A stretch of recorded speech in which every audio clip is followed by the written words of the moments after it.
kita masuk ke pembelajaran 2, mengenal benda berbahan kayu dan mempraktikkan gerak melempar serta menangkap bola. Tentunya kalian pasti sudah tidak asing lagi dengan benda yang terbuat dari kayu. Ada lemari, ada figura foto, ada jendela, dan juga ada kursi yang terbuat dari kayu. Bagaimana cara benda-benda tersebut dijadikan dari bahan kayu? Nah, di sebelah sini ada caranya. Nah, di sini ada gambar kayu di hutan, kemudian kayu tersebut ditebang. Tentunya ketika kita menebang kayu, kita harus memperhatikan kelestarian dari hutan. Jangan sampai kita sembarangan menebang kayu. Setelah kayu ditebang, kayu tersebut menjadi kayu gelondongan atau disebut dengan log. Setelah itu, kayu log tadi dipotong, kemudian dibuat desainnya oleh pengrajin kayu. Setelah itu, benda dari kayu telah jadi. Nah, benda yang terbuat dari kayu otomatis juga memiliki kelebihan dan kekurangan. Kelebihan dari bahan kayu yaitu kuat, keras, serta mudah dibentuk. Sedangkan kekurangannya berat, tidak tahan api dan air. Kayu berasal dari pohon. Contoh pohon yang dapat dimanfaatkan kayunya adalah pohon jati. Apa kalian pernah lihat pohon jati? Pada kegiatan penebangan kayu harus memperhatikan kelestarian hutan, tidak sembarangan menebang kayu. Penebangan kayu dapat dilakukan dengan memilih pohon yang berumur tua. Penebangan hendaknya diiringi dengan penanaman hutan kembali atau reboisasi. Penebangan kayu yang berlebihan dapat menyebabkan hutan gundul. Hutan gundul dapat menimbulkan bencana banjir dan tanah longsor. Indonesia memiliki hutan yang ditumbuhi banyak pepohonan. Fungsi hutan diantaranya mencegah terjadinya banjir. Hutan berfungsi meningkatkan air yang meresap dalam tanah. Penyerapan air dalam tanah disimpan dalam akar pohon. Akar-akar pohon di hutan dapat menyimpan air dalam jumlah banyak. Saat hujan, akar pohon berfungsi menyerap air hujan dengan cepat. Oleh karena itu, air hujan tidak sampai mengakibatkan banjir. Bagaimana cara pengolahan kayu menjadi benda-benda yang kita gunakan? Batang kayu menjadi benda melalui proses yang berbeda-beda.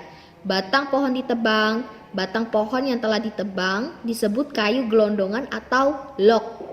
Kemudian, log didistribusikan ke pabrik atau pusat penggergajian. Setelah itu, log dipotong-potong sesuai keinginan. Kayu perlu dikeringkan dengan dijemur untuk menghindari jamur dan serangga. Kayu dijemur sekitar 2 hingga 4 minggu. Setelah itu, kayu siap dibentuk sesuai keinginan. Nah, sekarang perhatikan di sini ada gerak melempar dan gerak menangkap bola. Gerak melempar terdiri dari melempar bola dari atas, melempar bola dari samping, dan melempar bola dari bawah. Sedangkan gerak menangkap bola dari atas, menangkap bola mendatar, dan menangkap bola dari bawah. Untuk cara-caranya, kalian bisa lihat praktek melempar dan menangkap bola di halaman 9 tema 3. Nah, sekarang Ustazah pengen tanya, apa kalian masih ingat dengan kata musyawarah? Musyawarah bisa kita sebut juga dengan rapat. Ketika ada sesuatu yang ingin kita sepakati, biasanya kita akan melakukan musyawarah terlebih dahulu. Semisalnya kita ingin memilih ketua kelas, maka kita harus musyawarah terlebih dahulu. Nah, di dalam kita bermusyawarah, kita harus berperilaku baik. Dan berikut berperilaku baik saat musyawarah. Yang pertama, mendengarkan pendapat teman saat musyawarah. Yang kedua, tidak memaksakan pendapat kepada teman. Yang ketiga, mengemukakan pendapat dengan sopan dan santun. Musyawarah termasuk perilaku sesuai sila keempat, dan sila keempat memiliki simbol kepala banteng.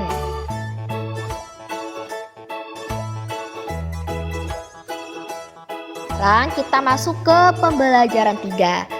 Kalau di pembelajaran 2 kita mengenal benda berbahan kayu, maka di pembelajaran 3 kita mengenal benda berbahan kertas dan menentukan alat ukur panjang baku.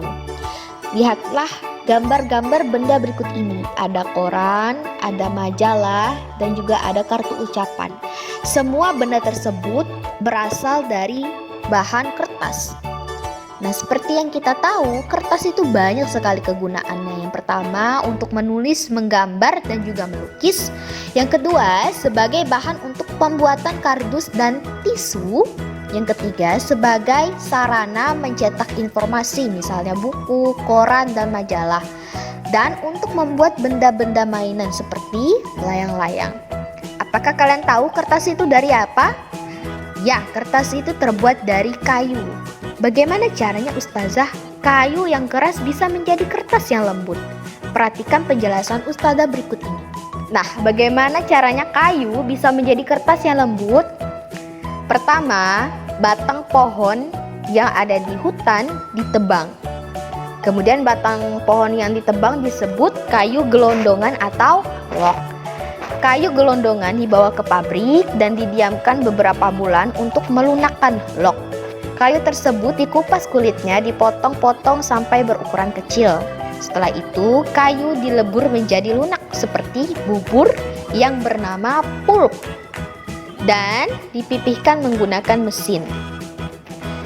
Setelah itu, pulp digiling menjadi ukuran kertas sesuai keinginan dan akhirnya jadilah kertas seperti yang kita gunakan sekarang ini. Tentunya sama seperti kayu, kertas juga memiliki kelebihan dan kekurangan. Kelebihan dari kertas adalah ringan, dapat menyerap tinta, serta mudah dilipat dan dibentuk. Adapun kekurangannya, kertas tidak tahan terhadap api dan air, mudah sobek dan mudah kotor.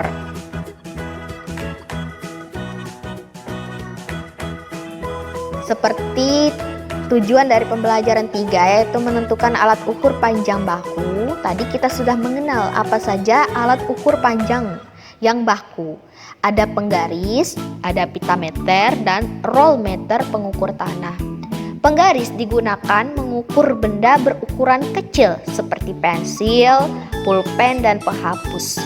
Kalau pitameter digunakan oleh penjahit pakaian, digunakan untuk mengukur bagian tubuh, untuk membuat pakaian, misalnya mengukur lingkar lengan. Sedangkan rollmeter digunakan untuk mengukur benda yang cukup besar, seperti meja, pintu, dan jendela, serta mengukur lebar tanah.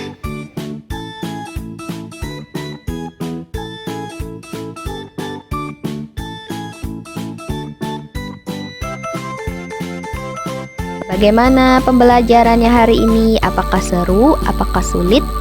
Sampai jumpa ya di pembelajaran selanjutnya. Kita berdoa dulu ya soleh-solehah. Sikap berdoa, tangan diangkat, kaki dirapatkan, kepala ditundukkan, matanya dipejamkan. Berdoa, mulai doa setelah belajar. Bismillahirrohmanirrohim. Wal asr innal insana lafi khusr illal ladzina amanu wa amilus solihati wa tawassaw bil haqq wa tawassaw bis sabr. Doa penutup majelis. Subhanakallahumma wa bihamdika asyhadu alla ilaha illa anta astaghfiruka wa atubu ilaik. Assalamualaikum warahmatullahi wabarakatuh.